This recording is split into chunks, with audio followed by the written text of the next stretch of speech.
Hello friends, how are you? In our last class, we started about the management of natural resources, that is chapter number 12. And in previous class, we discussed about the definition of natural resources and also about the classification of natural resources. अपन ने जो last class थी उसमें natural resources की definition और natural resources की classification की अपन ने बात की थी. In that point the most important question was renewable and non-renewable resources, and we discussed about that. Okay, now in today's class I am starting the management of natural resources. मैं यहाँ पर अब आज से बात करने स्टार्ट करने अपन management of natural resources.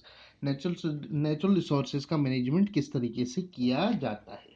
Okay, अगर अपन पहले मैनेजमेंट की बात करें, मैनेजमेंट की हालांकि बहुत सी डेफिनेशंस है. हायर लेवल्स पे अपन चले तो एक सिंपल डेफिनेशन पे अपन चले तो मैनेजमेंट का मीन्स होता है किसी भी कोई भी जो सर्विस है या कोई भी जो मटेरियल है या कोई भी जो प्रोडक्ट है उसकी क्वांटिटी और क्वालिटी को लगातार कंटिन्यूसली मेंटेन रखना, वो एक मैनेजमेंट का पार्ट यहाँ पर माना जाता है.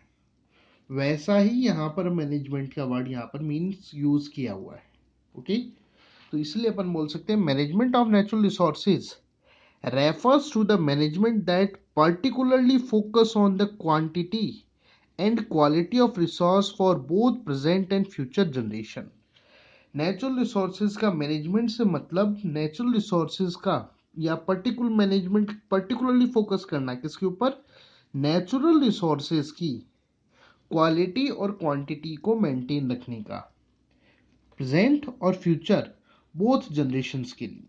किन के लिए, प्रेजेंट और फ्यूचर दोनों जो जनरेशन्स हैं उनको मेंटेन रखने के लिए या उसके मेंटेनेंस के लिए वर्कआउट करना. Got it. Now the next thing that comes in our mind, that is why there is a need of management of natural resources. Management की क्या जरूरत है नेचुरल रिसोर्सेज की. Okay, natural resources are our capital. Natural resources जो हैं वो हमारी capital है, पूंजी है. यानी कि एक तरीके से अपन बोल सकते हैं ये किसी भी कंट्री की डेवलपमेंट का ये बैकबोन मानी जाती है. कोई भी कंट्री जो है वो जितनी ज़्यादा नेचुरल रिसोर्सेज के कंसिडरेशन में रिच होती है वो उतना ही ज़्यादा डेवलप्ड कंडीशंस में आती है. बिकॉज नेचुरल रिसोर्सेज जो हैं वो हमारे इंडस्ट्रियल डेवलपमेंट की बैकबोन है. भाई इंडस्ट्रीज में जो भी डेवलप होगा, प्रोडक्ट जो भी बनेगा, उसके लिए रॉ मटेरियल क्या है, नेचुरल रिसोर्सेज. तो नेचुरल रिसोर्सेज जो है वो हमारे लिए बहुत ज़्यादा इंपॉर्टेंस यहाँ पर रखते हैं. इसलिए क्या वर्ड काम में लिया हुआ है, that is capital. Okay, all the things we use and consume are obtained from natural resources. जो सभी चीज़ें जो हम यूज़ करते हैं वो डायरेक्टली इनडायरेक्टली हमें नेचुरल रिसोर्सेज से ऑब्टेन होती है. We obtain them from directly और इनडायरेक्टली फ्रॉम नेचुरल रिसोर्सेज. कुछ चीज़ें हमें डायरेक्टली मिलती हैं जैसे कि वुड है, गॉट इट. कुछ चीज़ें हमें इनडायरेक्ट वे में मिलती हैं जैसे कि प्लास्टिक है. अब प्लास्टिक डायरेक्ट वे में नहीं मिलता, डायरेक्ट वे में हमें मिलता है क्रूड ऑयल, पेट्रोलियम प्रोडक्ट्स. उन पेट्रोलियम प्रोडक्ट्स की रिफाइनिंग के अंदर जो मटेरियल्स मिलते हैं उन मटेरियल्स के बाद में प्रोसेसिंग की जाती है. उन प्रोसेसिंग से बाद में हमें प्लास्टिक वगैरह फॉर्मेशन के लिए हमें फॉर्मेशन होता है और हमें अवेलेबल होता है. तो वो एक तरीके से इनडायरेक्ट वे हो गया. तो डायरेक्ट और इनडायरेक्ट वे के अंदर हमें ये रिसोर्सेज अवेलेबल होते हैं. बट आज जो प्रॉब्लम चल रही है वो क्या है, due to increase in population, industrialization and urbanization, the demand of natural resources, the demand of natural resources continuously increasing day by day. तो इन नेचुरल रिसोर्सेज की जो डिमांड है वो कंटिन्यूसली इंक्रीज होती जा रही है डे बाय डे. जैसे जैसे हमारी पॉपुलेशन बढ़ती जा रही है, इंडस्ट्रियलाइजेशन बढ़ रहा है, अर्बनाइजेशन बढ़ रहा है, हम डेवलप हो रहे हैं, वैसे वैसे इन रिसोर्सेज की जो डिमांड है वो कंटिन्यूसली बढ़ती जा रही है. सिंपल सी बात करें, जब हम इंडस्ट्रियल हमारा डेवलपमेंट स्टार्ट होता है, उस टाइम पर अर्थ का अप्रोक्सीमेटली, इंडस्ट्रियल डेवलपमेंट भी नहीं बोलेंगे, हम सिविलाइजेशन से कंसिडर करें तो जब हम सिविलाइज्ड होना स्टार्ट हुए थे उस टाइम अर्थ का अप्रोक्सीमेटली 90% लैंड की बात हो रही है यहाँ पर, ओके, लैंड का अप्रोक्सीमेटली 90% एरिया जो था that was covered with the forest, वो फॉरेस्ट से कवर्ड था। लेकिन जैसे जैसे हमारी पॉपुलेशन बढ़ती गई, हमारा सिविलाइजेशन होता गया, इंडस्ट्रियलाइजेशन, अर्बनाइजेशन, इसके रिजल्ट में लगातार फॉरेस्ट की कटिंग होती गई और आज की अगर अपन कंसिडरेशन करें तो तकरीबन तकरीबन 16 to 17% लैंड जो है वो फॉरेस्ट से कवर्ड है। Got it?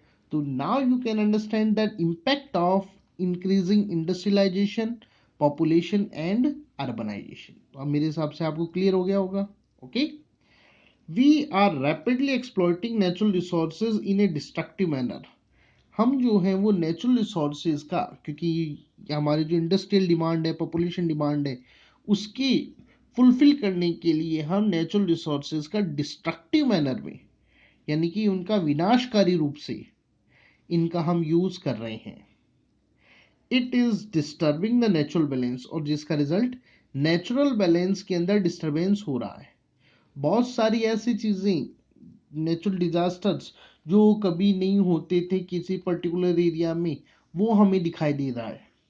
नेचर में जो पूरा बैलेंस है वो पूरी तरह से डिस्टर्ब हो चुका है या हो रहा है, okay. Thus, for the existence and the growth of human being, the conservation and management of natural resources is necessary. इसीलिए जो फॉरेस्ट, जो हमारी एग्जिस्टेंस और हमारी ग्रोथ के लिए नेचुरल रिसोर्सेज का कंजर्वेशन और उसका मैनेजमेंट बहुत ज़्यादा ज़रूरी है। अगर हमें हमारी एग्जिस्टेंस को बनाए रखना है, हमारी ग्रोथ को मेंटेन रखना है, तो हमें नेचुरल रिसोर्सेज का मैनेजमेंट करना बहुत ज़रूरी है, क्योंकि फ्यूचर में हम वापस से वो स्टोन एज में नहीं जा सकते। एक सिंपल सी, जैसे फॉर एग्जांपल बात करें, आज के टाइम पर हम जो हमारे ऑटोमोबाइल्स हैं उनके अंदर अपन पेट्रोल डीजल का यूज करते हैं। अगर हम पेट्रोल डीजल का कंजर्वेशन ना करें, अगर उसका मैनेजमेंट प्रॉपर वे में ना हो, तो उसका रिजल्ट क्या होगा? धीरे धीरे पेट्रोल डीजल कम हो रहा है और फाइनली जब वो एलिमिनेट हो जाएगा, और अगर हमने कोई दूसरा रिसोर्स नहीं देखा, तो मीन्स हमारी जो गाड़ियां हैं, जो इंडस्ट्रीज हैं, वो एक तरीके से कबाड़ हो जाएगी, कोई यूज की नहीं रहेगी। तो अगर हमें हमारा मैनेजमेंट कर, अगर हमें हमारा एग्जिस्टेंस और हमारी ग्रोथ को मेंटेन रखना है, तो हमें नेचुरल रिसोर्सेज को कंजर्व करना और उसका मैनेजमेंट करना बहुत ज़रूरी है। Got it? अब एक बहुत इंपॉर्टेंट क्वेश्चन आता है, सस्टेनेबल डेवलपमेंट। अपनी बुक में हेडिंग है judicial use and conservation of resources, okay. Particular इस हेडिंग का मीन्स होता है sustainable development, the judicious use of natural resources which makes available them for longer time, that means future generation, is called sustainable development. Natural resources का, जो natural resources हैं उनका judicious use, न्यायपूर्ण या तर्क संगत यूज, जो उनको लंबे टाइम तक, लॉन्गर टाइम यानी कि फ्यूचर जनरेशन तक के लिए उनको कंजर्व करता है या उनको बनाए रखता है, अवेलेबल रखता है, that is called sustainable development. उसके लिए अपन क्या वर्ड काम में लेते हैं? Sustainable development. Got it? Clear? Planned adequate and sustainable development. अच्छा, पहले इसकी थोड़ी सी अपन कंसिडरेशन करें अपन कि सस्टेनेबल डेवलपमेंट को एक सिंपल लैंग्वेज में अपन समझे तो क्या है। सपोज कीजिए दैट इज अ फॉरेस्ट, ये एक फॉरेस्ट है, हमने इनडिस्क्रिमिनेट मैनर में इसको पूरे जंगल को एक साथ काट दिया, ओके। और फिर वुड को हमने कलेक्ट कर लिया और धीरे डे बाय डे अपन उसको सेल आउट कर रहे हैं, पूरा फॉरेस्ट एक साथ कट कर दिया। अब जब वो वुड, अब हमें वापस से रिक्वायरमेंट होगी, तो सेम प्रोसेस हम किसी दूसरे फॉरेस्ट के साथ करेंगे। क्यों? क्योंकि हमने तो उसको डिस्ट्रॉय कर दिया। अब इस फॉरेस्ट को वापस से डेवलप होने में डिकेड्स लगते हैं और कई बार तो सॉरी डिकेड्स या सेंचुरीज लग जाती हैं, क्योंकि हमने पूरा इसका वेजिटेशन जो है प्लांट्स उनको पूरा डिस्ट्रॉय कर दिया, तो वही वापस जीरो लेवल से स्टार्ट होगा और वापस धीरे धीरे ग्रो करेगा, ग्रो करते करते पूरा फॉरेस्ट डेवलप होगा, तो उसमें डेकेड्स या सेंचुरीज भी लग जाती हैं। अब एक दूसरे वे के अंदर अपन बात करें, हमने क्या किया, इस फॉरेस्ट को हमने पार्ट्स में कट कर दिया और एज पर द रिक्वायरमेंट हम हर साल एक एक सेगमेंट को कट करते जा रहे हैं। मान लीजिए एक बार एक साल इस एरिया से अपन ने प्लांट्स को कट किया, कुछ प्लांट्स छोड़ दिए ताकि वो वापस से ग्रो करके उनके शीट्स वगैरह यहाँ स्प्रेड आउट होकर पूरा ग्रो कर सके। सेकेंड ईयर अपन ने यहाँ से किया, थर्ड ईयर, फोर्थ ईयर, इस तरीके से अपन लास्ट वाले सेगमेंट तक पहुंचे। अब हमें वापस फॉरेस्ट जो कट करना है उसके लिए हमारे पास फर्स्ट सेगमेंट जो सबसे पहले अपन ने कट किया था, वो इसके लिए इनफ टाइम हमें मिल चुका कि यहाँ पर जो प्लांट्स है वो वापस से अपने आप को ग्रो कर सके, क्योंकि हमने प्लांट्स को यहाँ पर अनडिस्टर्ब छोड़ दिया। अब जब हमें वापस से रिक्वायरमेंट है तो हम यहीं पर इसका यूज कर रहे हैं, हमें किसी दूसरे फॉरेस्ट की तरफ मूव करने की रिक्वायरमेंट नहीं है। तो दैट इज एक सस्टेनेबल डेवलपमेंट का एक सिंपल सा एग्जांपल अपन बोल सकते हैं। मतलब सिंपल सी बात करें तो नेचुरल रिसोर्सेज, जो आप लोगों ने वो सोने की अंडे देने वाली मुर्गी की कहानी सुनी हुई है, सुनी है ना, तो वो ही बात है। वो मुर्गी है एक तरीके से, वो जो हैन है वो है हमारे नेचर, वो जो गोल्डन एग है दैट इज नेचुरल रिसोर्सेज, और वो लेने वाले हैं हम। अब अगर हम उसका प्रॉपर वे में चलें, जैसे उस स्टोरी में है कि ये आदमी जो है वो इतना ज़्यादा सेल्फिश हो जाता है कि वो पूरा पेट फाड़ कर बोलता है बोला मैं तो एक साथ ही सारे निकालूं, रिजल्ट कुछ नहीं मिलता। वही हम कर रहे हैं, नेचुरल रिसोर्सेज का हम इतना ज़्यादा ओवर एक्सप्लॉइटेशन कर रहे हैं कि वो फ्यूचर के अंदर खत्म होने की डर बना हुआ है।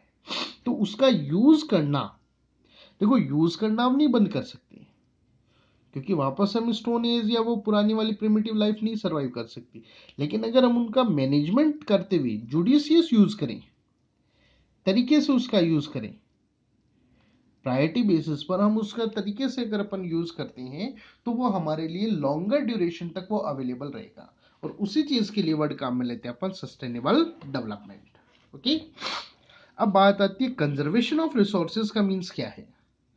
Plan adequate and sustainable development is the conservation of natural resources। Natural resources का प्लान करते हुए, एडिक्वेट यानी कि विवेकपूर्ण, सॉरी, हाँ विवेकपूर्ण बोल, समुचित, सॉरी, मतलब प्लान समुचित प्रॉपरली, सस्टेनेबल जो यूज अपन करते हैं, okay, is the conservation of natural resources. उसके लिए अपन बोल सकते हैं that is the mean of conservation of natural resources. Clear, conservation of resources. अब एक और डेफिनेशन में अपन बात करें तो conservation of resources means sensible use, conservation of resources means sensible use that fulfil the requirement of more people for longer time. Conservation of resource का means हम sensible use यानी कि सोच समझ कर उसका जो यूज करते हैं उससे लिया जा सकता है, जो कि उस नेचुरल रिसोर्सेज को मोर एंड मोर पीपल, ज़्यादा ज़्यादा लोगों को और लॉन्गर ड्यूरेशन, लंबे टाइम तक अवेलेबल रहे। तो ये जो अपन इंश्योर करते हैं that is called conservation of resources. Okay, अब यहाँ पर बात आती है veg of conservation of resources, किस तरीके से हम जो कंजर्वेशन है वो परफॉर्म करें। अब यहाँ पर ways of conservation of resources book heading है, बाकी मेनली यहाँ पर बात करेंगे अपन point should consider in conservation of resources, किन पॉइंट्स को रिसोर्सेज की कंजर्वेशन में हमें कंसिडर करना चाहिए। Got it. Since natural resources are our capital, natural resources जो है वो हमारी कैपिटल है, पूंजी है, जैसे भी अपन ने डिस्कस किया। So they should be use in a plan manner, इसलिए उनको प्लान मैनर में हमें यूज करना चाहिए।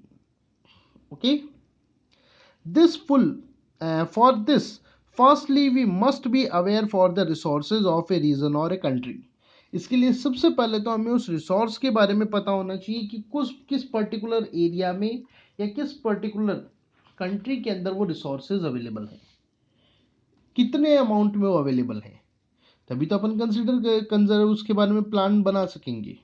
Okay. Second, we also kept in mind that various resources are closely connected and depend on each other। हमें ये भी ध्यान रखना है कि बहुत सारे जो रिसोर्सेज हैं वो एक दूसरे के साथ कनेक्टेड होते हैं और एक दूसरे पर इंटरडिपेंडेंट होते हैं। अगर इस कंडीशन में, अब यहाँ पे ध्यान से समझना, so if any one of them get destroyed then bad effect will appear on others and also on economical cycle. अगर इनमें से जो इंटरकनेक्टेड है उनमें से एक भी डिस्ट्रॉय हो गया तो उस कंडीशन में बाकी जो बचे हुए रिसोर्सेज है उनके ऊपर उसका बैड इफेक्ट आएगा। रिजल्ट, हमारा जो इकोनॉमिकल साइकिल है वो पूरी तरह से डिस्टर्ब होगा। Got it? क्लियर? जैसे सिंपल सी बात करें, एक फॉरेस्ट के अंदर ग्रास यानी कि ट्रीज या प्लांट्स और एनिमल्स एक दूसरे पर इंटरडिपेंडेंट है। किसी भी एक को आप एलिमिनेट कर दीजिए, बाकी दोनों के ऊपर अब ऑटोमेटिकली टेंशन क्रिएट हो जाती है। आपने ग्रास एलिमिनेट कर दिया, डियर के पास कुछ नहीं है तो डियर एलिमिनेट होंगे, डियर एलिमिनेट हो गए तो लॉयन एलिमिनेट होगा। अगर आपने लॉयन एलिमिनेट कर दिया तो डियर की पॉपुलेशन इतनी ज़्यादा हो जाएगी कि वो सारी की सारी ग्रास खा जाएंगे, ईटन कर जाएंगे, और ग्रास जब फिनिश हो जाएगी तो वो खुद खत्म हो जाएंगे। और अगर आपने डियर एलिमिनेट कर दिया तो लॉयन वैसे ही डिस्ट्रॉय होना है। अब आप बोल सकते हो ग्रास पे क्या फर्क पड़ेगा, ग्रास पे भी नेगेटिव इफेक्ट है। ग्रास को जब कोई ईट करने वाला नहीं है तो उस कंडीशन में जो उसकी ग्रोथ है वो नेगेटिव हो जाती है। कैसे? ये जो ग्रास है ये ग्रो की, अब उसको कोई ईट करने वाला है नहीं, जो एक तरीके से नेचुरल कटर था जो उसको काट रहा था वो है नहीं, तो अब ये ग्रास लंबी होने के बाद, आप जानते हैं ग्रास के अंदर स्टेम नहीं होता, तो वो इस तरीके से फ्लोर बना कर या बेड बना लिया उसने, मतलब इस तरीके से ज़मीन पे बिछ गई। अब इस कंडीशन में नीचे से नई ग्रास नहीं ग्रो कर सकती, और ऊपर से जो शीड्स हैं प्लांट्स के वो नीचे ज़मीन में नहीं जा सकते, क्योंकि एक तरीके से ये कारपेट या बेड बन चुका। तो इसने तो नेगेटिव इफेक्ट डाल दिया इन पर। Got it? तो कोई भी रिसोर्सेज में एक दूसरे से वो इंटरकनेक्टेड होते हैं, तो ये जरूर ध्यान रखना होता है हमें कि जो इंटरकनेक्टेड हैं उनमें हमें ये ना हो कि कोई एक डिस्ट्रॉय हो जाए तो उसका नेगेटिव इफेक्ट बाकी अदर रिसोर्सेज के ऊपर उसका आता है। We should use them on priority basis. हमें रिसोर्सेज का यूज प्रायोरिटी बेसिस पे करना होगा। ऐसे रिसोर्सेज जो कि फ्रिक्वेंटली अवेलेबल हैं, मोस्ट ज़्यादातर एरियाज में अवेलेबल है, उनका यूज़ हम थोड़ा कंसिडरेशन में ज़्यादा कर सकते हैं, प्लान मैनर में थोड़ा ज़्यादा कर सकते हैं, जबकि दूसरे रिसोर्सेज जो कि लेस अवेलेबल हैं उनका यूज़ करने में हमें थोड़ा सा कंजर्वेशन कंसिडरेशन ज़्यादा लें, भाई उनको बचाएं ज़्यादा, तो उस कंडीशन में वो लॉन्गर ड्यूरेशन तक हमें अवेलेबल रहेंगी। तो ये कुछ चीज़ें हमें ध्यान रखनी होती है। इसके अलावा for non-renewable resources which are limited, we should search alternative options like the coal and petroleum। ऐसे नॉन रिन्यूएबल रिसोर्सेज जो कि नेचर में लिमिटेड हैं, हमें उनके अल्टरनेटिव ऑप्शन जैसे कि कोल और पेट्रोल के अल्टरनेटिव ऑप्शंस हमें फाइंड आउट करने होंगे, क्योंकि ये कंजर्वेशन आप कितना भी करें लेकिन इनका बनने की रेट बहुत ज़्यादा स्लो है, इसलिए मिलियन ईयर्स की प्रोसेस से ये बनते हैं, तो ये बहुत फास्ट स्पीड से एलिमिनेट हो रहे हैं और इनके फ्यूचर में वापस से बनने की जो पॉसिबिलिटीज़ है वो बिल्कुल ज़ीरो है। तो अगर हमने इनके अल्टरनेटिव्स नहीं फाइंड आउट किए तो उस कंडीशन में हमारे इकोनॉमिकल साइकिल, हमारे रिक्वायरमेंट्स के ऊपर उसका नेगेटिव इफेक्ट आ सकता है। Got it? In conservation of resources, both government and non-government support is necessary। Conservation में गवर्नमेंट और नॉन गवर्नमेंट दोनों को ही, जो ऑर्गेनाइजेशंस हैं दोनों को ही इसमें शामिल होना पड़ेगा। कोई एक पोर्शन एक जो है वो इसमें शामिल, अगर अगर अपन केवल एक कंसिडरेशन अपन बात करें, सिंपल सी बात करें कि फॉरेस्ट डिपार्टमेंट गवर्नमेंट का, वो फॉरेस्ट को कंजर्व नहीं कर रख सकता जब तक हम, मतलब जो लोकल पीपल्स हैं वहाँ पर वो, या जो ऑर्गेनाइजेशंस हैं वो उसमें शामिल ना हो। जैसे एक सिंपल सी बात करें, we know about the Chipko movement. Chipko movement आप लोगों ने सुना हुआ होगा, अमृता देवी। तो वहां में जो विश्नोई कम्युनिटी थी, उन्होंने एक्टिव अपना रोल प्ले किया, जिसके कारण से वो फॉरेस्ट कंजर्व रहे। तो जो पीपल हैं उनका एक्टिव पार्टिसिपेशन और उन पीपल के जो ऑर्गेनाइजेशंस हैं उनका एक्टिव पार्टिसिपेशन सपोर्ट जो है वो रिक्वायर्ड होता है। तो ये कुछ पॉइंट्स हैं जो कि हमें कंजर्वेशन में ध्यान रखने होंगे। कौन कौन से? पहला तो प्लान मैनर में उसका यूज होना चाहिए। दूसरा, हमें रिसोर्सेज के बारे में पता होना चाहिए, कौन से रिसोर्सेज वहाँ पे अवेलेबल हैं। थर्ड, जो रिसोर्सेज हैं, जो कनेक्टेड रिसोर्सेज हैं, उनका हमें पता होना चाहिए ताकि उनका प्रॉपर वे में यूज़ किया जा सके। फोर्थ, प्रायोरिटी बेसिस हमें डिसाइड करना पड़ेगा रिसोर्सेज के यूज़ करने में। फिफ्थ, अल्टरनेटिव रिसोर्सेज हमें यूज़ करने पड़ेंगे। और सिक्स्थ, जो कंजर्वेशन है उसमें गवर्नमेंट और नॉन गवर्नमेंट जो दोनों ऑर्गेनाइजेशन है, यानी कि उनका सपोर्ट की रिक्वायरमेंट हमें होती है। Got it? नाउ एक छोटा सा पॉइंट आता है, हालांकि ये मैनेजमेंट वाले टॉपिक पे ही था लेकिन यहाँ पे थोड़ा अलग से किया है मैंने, बिकॉज ये अपने को राजस्थान बोर्ड में इतना ज़्यादा इंपॉर्टेंस नहीं रखता, लेकिन पूछा जाता है कई बार। सीबीएसई के अंदर काफ़ी फ्रिक्वेंट क्वेश्चन ये रहा है। की points of management of resources. Management, किसी भी नेचुरल रिसोर्सेज के मैनेजमेंट में हमें किन चीज़ों को ध्यान रखना चाहिए? तो सबसे पहली जो प्रायोरिटी जाती है that is fulfil the need of increasing population. Resource का मैनेजमेंट इस तरीके से होना चाहिए कि वो जो हमारी इंक्रीजिंग पॉपुलेशन है उसकी रिक्वायरमेंट, इन फ्यूचर जो रिक्वायरमेंट्स हैं उनको भी पूरा किया जा सके। Okay. Second, maintain quality and quantity of natural resource. उस नेचुरल रिसोर्स की क्वांटिटी और क्वालिटी दोनों मेंटेन रहे, ये भी कंसिडर करना होता है। Third, equal distribution to each and everyone. उस नेचुरल रिसोर्स का सभी लोगों के पास इक्वल डिस्ट्रीब्यूशन उसका हो।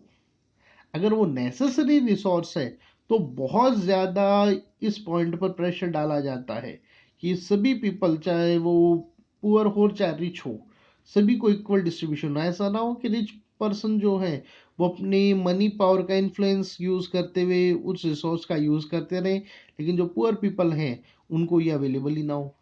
एक सिंपल सा एग्जांपल लें, अपनी कंट्री के अंदर राशन सिस्टम है जिसमें गवर्नमेंट फार्मर से हाई प्राइस के अंदर ग्रेन्स, गेहूं अनाज वगैरह वो खरीदते हैं, जबकि जो पुअर पीपल हैं उनको राशन सिस्टम के थ्रू वही अनाज जो गवर्नमेंट ने 18-20 रुपीज़ पर किलोग्राम में परचेज किया है वो वहाँ पर 2 और 3 रुपीज़ पर किलोग्राम में सेल आउट किया जाता है।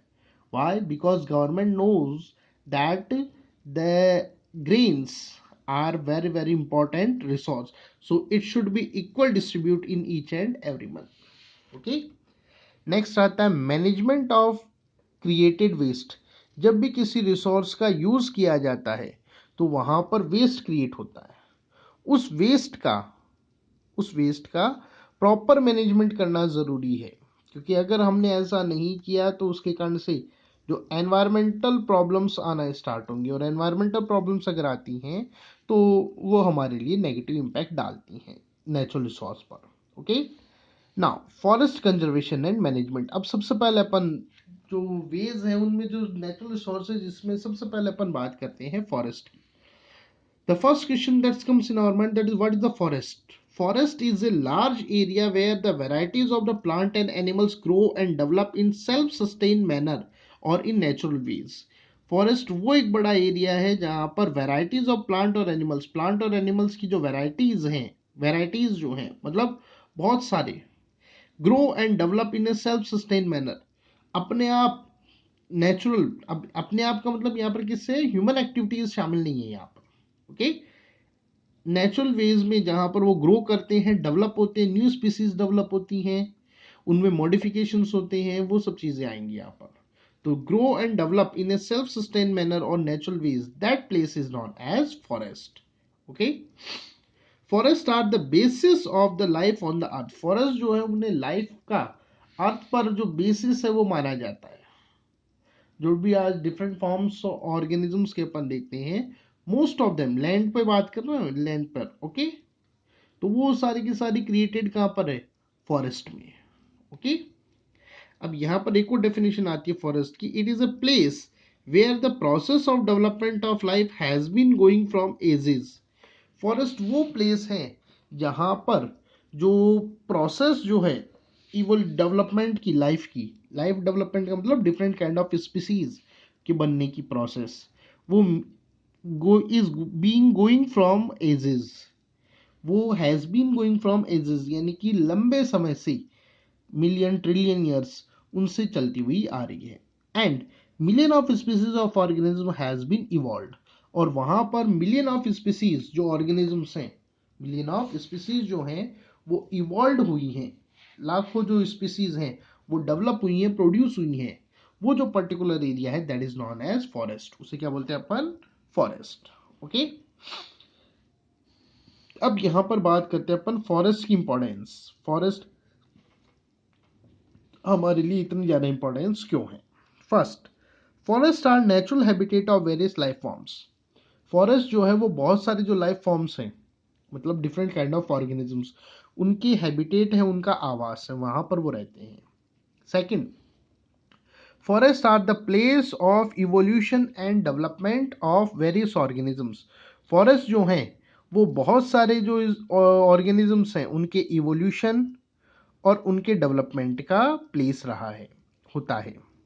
Third, forest protect the top fertile soil from soil erosion. Forest जो है वो फर्टाइल सॉइल जो है, टॉप फर्टाइल सॉइल, उसको इरोजन से बचाते हैं। एक सिंपल सी बात करें, अपने घर में जो पॉटेड जो पॉट्स हैं, गमले जो हैं, उनमें से दो गमलों को अगर अपन कंसिडर करें, एक में जिसमें प्लांटेशन है और एक जिसमें विदाउट प्लांटेशन है, एक में प्लांट लगा हुआ है एक में प्लांट नहीं है। अब उसमें जो सॉइल है उसमें अगर आप पानी डालें तो यू नो दैट जिसमें प्लांट्स नहीं लगे हुए उसमें आप पानी जैसे डालते हो वहां पर होल टाइप में क्रिएट हो जाता है, मिट्टी बहुत तेजी के साथ हट जाती है। जबकि जिसमें प्लांट लगा हुआ है उसमें इतना ज़्यादा उसका वो इतना इफेक्ट नहीं रहता। तो फर्स्ट केस के अंदर जो इरोजन, एक तरीके से अपन इसको इरोजन कंसिडर कर सकते हैं, तो इरोजन जो है वो बहुत फास्ट हुआ विदाउट प्लांट वाली कंडीशन में, जबकि सेकंड के अंदर इरोजन स्लो रहा। तो यहां पर इस तरीके से इरोजन में रोल प्ले करते हैं, okay. Fourth, forest provide humidity to the atmosphere. Forest जो है वो ह्यूमिडिटी प्रोवाइड करते हैं because of the transpiration process. Transpiration process से वो प्लांट्स जो हैं उनसे वाटर ड्रॉपलेट्स कंटिन्यूसली बाहर निकलती रहती हैं, तो ह्यूमिडिटी जो है उस पर्टिकुलर एरिया की वो मेंटेन रहती है। Forest are reason of rainfall. You know that rainfall जो है वो किसकी देन है? That are forest. तो वो क्लाउड्स के जो प्रेसिपिटेशन है जिसको रेन बोलते हैं उसमें रोल प्ले करते हैं। Sixth, forest supplies water continuously to the rivers. Forest जो है वो रिवर्स को कंटिन्यूस सप्लाई करती है वाटर की। वाटर की जो कंटिन्यूस सप्लाई है रिवर्स में, ग्लेशियर से ओरिजिनेट रिवर्स के अलावा बात आई है, तो उनके अंदर जो वाटर है वो बिकॉज ऑफ द फॉरेस्ट। इसको आप एक सिंपल जो अपना एग्जांपल है उससे आप इसको समझ सकते हैं। अगेन वही दो पॉट्स हैं, एक में सॉइल सॉरी एक में प्लांटेशन है और एक में प्लांटेशन नहीं है। उनमें अगर आप पानी डालते हैं तो यू नो दैट जिसमें प्लांटेशन नहीं है उससे पानी बहुत तेजी के साथ प्रोकुलेट होकर नीचे से निकलना स्टार्ट हो जाता है, जबकि जिसमें प्लांटेशन है उसमें पानी जो है वो धीरे धीरे करके नीचे जा रहा होता है और काफी लंबे टाइम तक वो होल्ड रहता है, और एक्स्ट्रा होने पर बहुत धीरे धीरे करके जो नीचे वाला होल है उससे बाहर आता रहता है। तो सेम प्रोसेस होती है रेन के बाद। फॉरेस्ट के अंदर वो वाटर जो है वो प्लांट की रूट्स उनको होल्ड कर लेती है, और होल्ड करने के बाद धीरे धीरे उनको रिलीज करती है, तो थ्रू आउट द ईयर लगातार रेन वाटर की अवेबिलिटी बनी रहती है रिवर्स में। Got it? Clear? Seventh, forest takes part in soil formation. जो फॉरेस्ट है वो सॉइल फॉर्मेशन में पार्टिसिपेट करते हैं, उनकी रूट्स वगैरह 15th लेसन में अपन ने जैसे पढ़ा था, उनके रूट जो हैं वो breaking off the rocks, soil formation, उसमें रोल प्ले करती है। 8 forest provide timber, medicine, fruit etcetera, you know that. Forest are sources of income from the tribals और लोकल पीपल। जो ट्राइबल्स और लोकल पीपल जो है उनके लिए इनकम का सोर्स होते हैं forest, because they sell out the forest products in the market and gain the money. तो उनके लिए वो इनकम का सोर्स बनते हैं। 10th आता है forest increase ground water level, you know that, because of the as we consider that forest can hold the water, and this water also percolate underground। ये जो वाटर जो होल्ड किया हुआ है वो अंडरग्राउंड नीचे जमीन में भी जाता है, जिसके कारण से वाटर लेवल हाई होता है। Okay, forest are absorber of carbon dioxide. The carbon dioxide gas के एब्जॉर्बर कौन है? फॉरेस्ट, प्लांट्स होते हैं। तो फॉरेस्ट तो डेंस डेंस एरिया है जिसमें प्लांट्स हैं। Okay. 12th, forest help the keep the environment clean and maintain the natural balance. Forest जो है वो एनवायरमेंट को क्लीन करने, इसके अलावा जो नेचुरल बैलेंस उसको मेंटेन करने में हेल्प करते हैं। Okay. 13th, forest also help in maintaining earth temperature. Earth temperature को मेंटेन करने में भी फॉरेस्ट एक काफ़ी इंपॉर्टेंट रोल प्ले करते हैं, because they are absorber of carbon dioxide, and you know that if the carbon dioxide absorb then the global warming will not occur, and you know that global warming is the reason of increasing temperature of earth। आप जानते हैं कि global warming temperature बढ़ने का कारण है, carbon dioxide उसका main reason है। तो कार्बन डाइऑक्साइड को ये एब्जॉर्ब कर लेते हैं, इसलिए टेम्परेचर कंट्रोल करने में हेल्प करते हैं। 14th, forest are sources of raw material for the various industries. जो बहुत सारी इंडस्ट्रीज हैं उनके लिए रॉ मटेरियल्स, चाहे वो मेडिकल इंडस्ट्री हो, चाहे रेजिन इंडस्ट्री हो, चाहे टिम्बर, चाहे वो वुड से रिलेटेड कोई भी इंडस्ट्री हो, चाहे पेपर इंडस्ट्री हो, उनके लिए जो रॉ मटेरियल हैं वो फॉरेस्ट से हमें ऑब्टेन होते हैं। Okay, about the reasons of the deforestation and ways to protect from the deforestation we'll discuss in next class. Okay, thank you.